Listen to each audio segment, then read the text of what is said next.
1968 Dodge Superbee. It's a Hemi car with a 4-speed originally. All right, here we are back in the barn. Just a real quick survey of everything that's around here so we know. Back there is the back half of a 1970 Challenger in plum crazy purple. This right here is a 4-door 69 Plymouth Satellite. Rust free for the most part for parts. Next to that is we believe a 340 Barracuda that was rescued 15 years ago from body shop hell, literally. Rally dash, but not much else.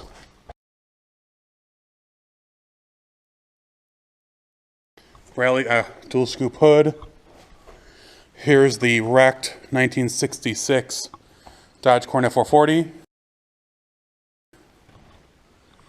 Next to that is a 1968 Dodge Coronet 440 that also was in an accident but is pretty rust-free.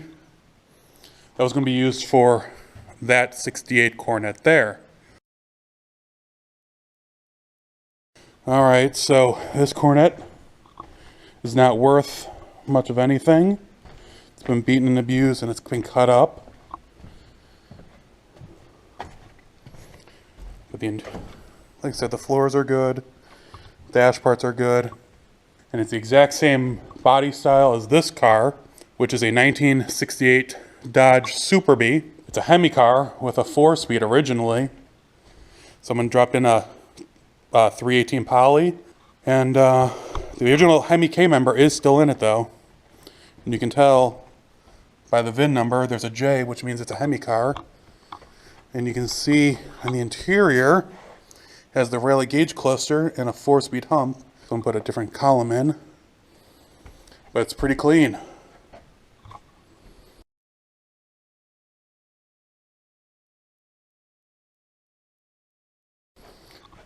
Just across from it is the owner's nephew's car, 1966 Mustang, 289 Hypo 4-speed with the gauge package. And unfortunately, it's been here a very long time. And next to that is a 1970 Plymouth Barracuda. It is just a plain Jane 70 Barracuda. 318 power steering, manual drum brakes with a blue interior bench seat.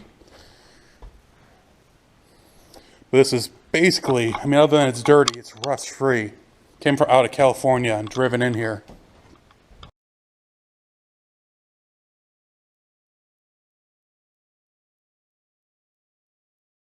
And the last car in the barn, 1970 Plymouth Cuda, real Moulin Rouge or Panther Pink car, 340, 4-speed, manual drum brakes, but power steering, just like the last one. You can see 4-speed parts underneath there.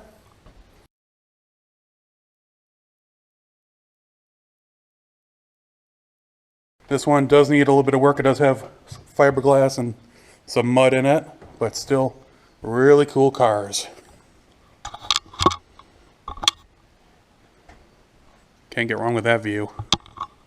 This is just a small selection of the cars that the owner had. There'll be much more in part 2, as well as in my books and online. So if you have any questions or comments, please, you can contact me at any of my social media that is in the description below. Thank you.